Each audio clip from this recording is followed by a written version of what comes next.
It has now been 6 weeks since the Affordable Care Act's new marketplaces opened for business. I think it's fair to say that the rollout has been rough so far, and I think everybody understands that I'm not happy about the fact that the rollout has been wrought with a whole range of problems that I've been deeply concerned about. But today I want to talk about what we know after these first few weeks and what we're doing to implement and improve the law.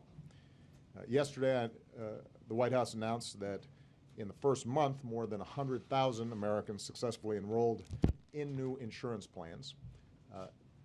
Is that as high a number as we'd like? Absolutely not. But it does mean that people want affordable health care.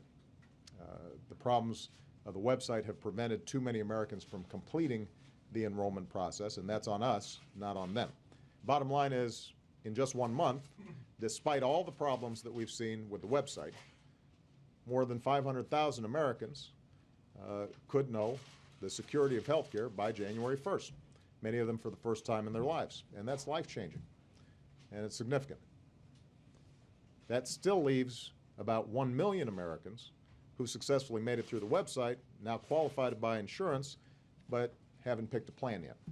And there's no question that if the website were working as it's supposed to, that number would be much higher of people who've actually enrolled. So that's problem number one, making sure that the website works the way it's supposed to.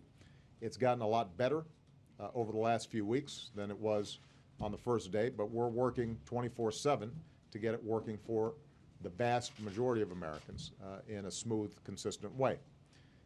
The other problem that has received a lot of attention concerns Americans who've received letters from their insurers that they may be losing the plans they bought in the old individual market, often because they no longer meet the law's requirements to cover basic benefits like prescription drugs or doctor's visits. Now, as I indicated earlier, I completely get how upsetting this can be for a lot of Americans, particularly after assurances they heard from me that if they had a plan that they liked, they could keep it. And to those Americans, I hear you loud and clear.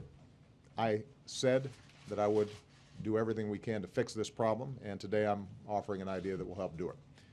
Already, people who have plans that predate the Affordable Care Act can keep those plans if they haven't changed. That was already in the law. That's what's called a grandfather clause that was included in the law.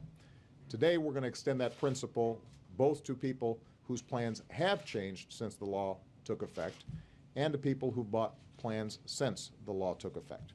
So state insurance commissioners still have the power to decide what plans can and can't be sold in their states, but the bottom line is insurers can extend current plans that would otherwise be canceled into 2014, and Americans whose plans have been canceled can choose to re-enroll in the same kind of plan. We're also requiring insurers to extend current plans to inform their customers about two things. One, that what protections these renewed plans don't include.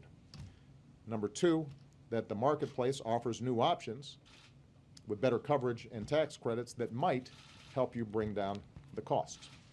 So, if you received one of these letters, I'd encourage you to take a look at the marketplace. Even if the website isn't working as smoothly as it should be for everybody yet, the plan comparison tool that lets you browse costs for new plans near you is working just fine. Now, this fix won't solve every problem for every person, but it's going to help a lot of people. Doing more will require work with Congress.